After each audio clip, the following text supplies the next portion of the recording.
Hello, Fantasy Sports Wizard here, and welcome to episode 9. And firstly, I want to start off by thanking you for your voting in the previous episode.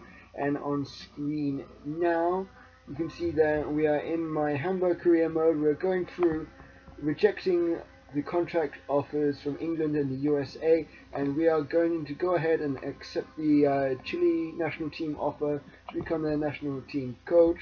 And I gotta say, I am really looking forward to managing this team. They have high expectation, I think, of getting to the semi-finals of the World Cup, but I'm pretty confident we can do that. And I mean, you'll be seeing a video from me later this week that I had talked about the Chilean connection, which got me even more excited for this role that I'm taking up.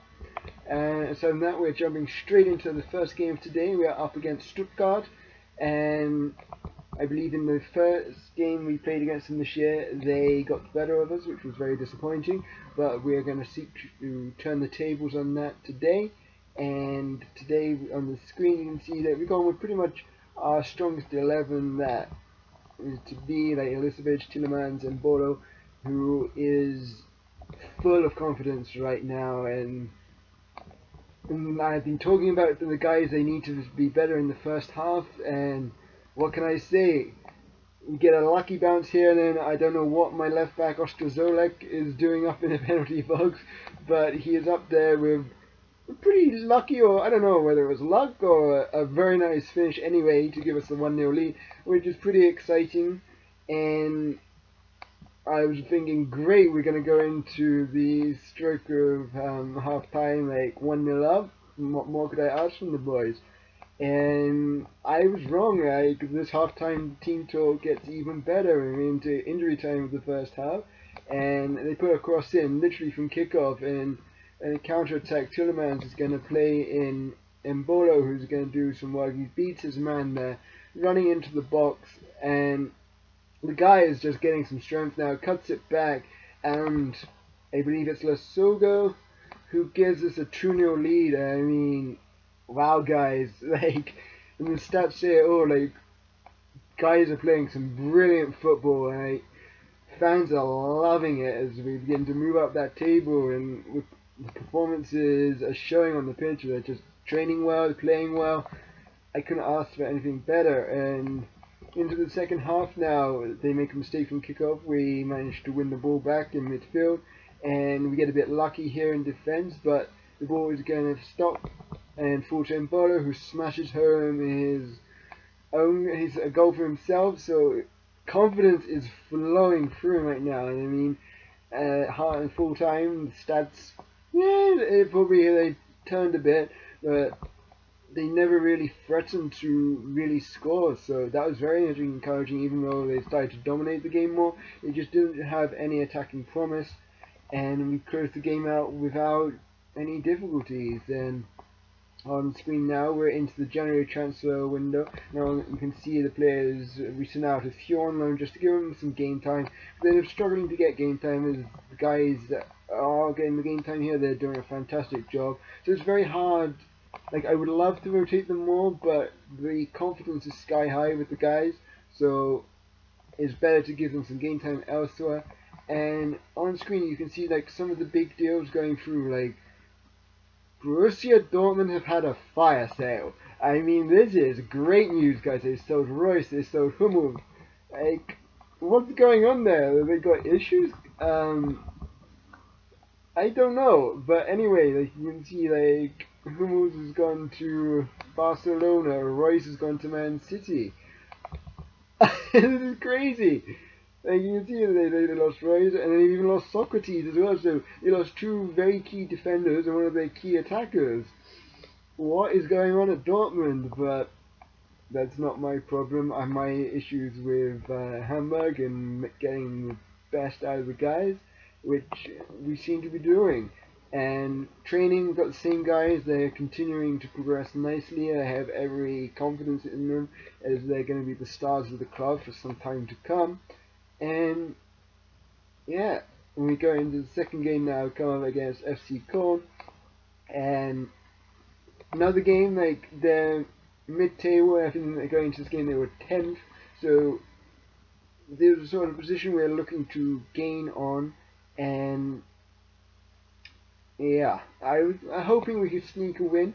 And we made one change. Steiber comes in for Muller, and Steiber, he's coming along nicely. He's a very nice, versatile backup.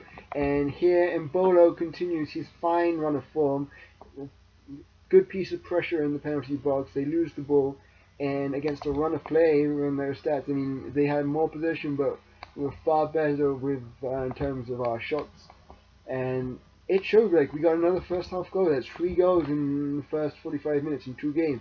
So the guys have been listening to what I've been trying to get through to them, which is always encouraging.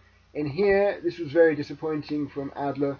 They're offside, but this guy reads it perfectly. I don't know. I didn't see him at the last minute, and this is a lovely finish for Cohen to score, and it's 1-1, and that's how it's going to end. And very disappointing considering the amount of pressure we put on with our shots. Like, we had some good opportunities, we just failed to get that second goal to give us the win.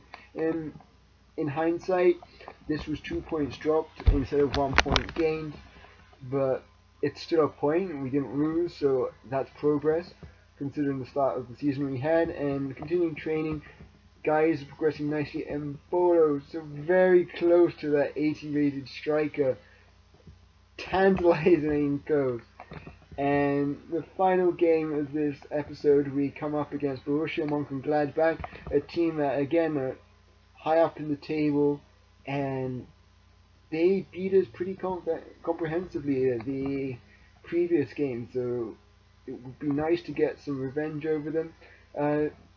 Brought Muller back into the side, but this game was tough. I'm not going to lie, it was tough. You see in the Mönchengladbach side, there's so many quality players, especially up front. Raphael, Xhaka, Damage, Herman. It's going to be a tricky game, and it showed. Like, they came out of the blocks flying, and Adler making up for that mistake in the previous game. It's a bit unfortunate there. He makes a fine save, but they smashed the rebound home, and they take an early lead. Now, from a goal kick from Mönchengladbach, we managed to win it back, and we're going to work it through to Lassogo, who smashes home a fine effort to tie us up, and it's 1-1 going into half time. And stats pretty even. Like, according to that, Mönchengladbach had 0 shots on target, yet they scored a goal. So go figure. How does that one work? I don't know, but apparently they got a goal without scoring on target. And I don't know, we kept plugging away, and Mbolo, continuing his impressive run of form, is so unlucky not to put that one away. He smashes the inside at the post, and it just goes the wrong way, and oh. But Adler, again, huge save. That was probably the best save of the lot he made. One-handed to deny them an almost certain goal. I mean, yeah, I thought it was going to be 2-1 and we would be in a little bit of trouble. I mean, we were creating chances galore, but we just couldn't finish. I mean, but here, like, Tielemans doing some lovely piece of work, and I believe it's Ekdal is there, and like just managed to hold on the ball. Look for those options. I've been telling them to like look for those plays, and what do you know? They held on to the ball. They looked for those options, made the run, and we get a valuable 3 points against high-flying Mönchengladbach. I mean, to come away with a 2-1 win, just 3 shots on target. I mean, they had 4, but that's a huge win for the boys. So pleased for them, and I mean, we're up to 13th now, but we're climbing the table. We're moving away. Like, just a good run of form should see us continue to climb further up into the next episode and beyond. I want to thank you for watching. Please leave a like, comment, subscribe, and I shall see you all next time. Bye.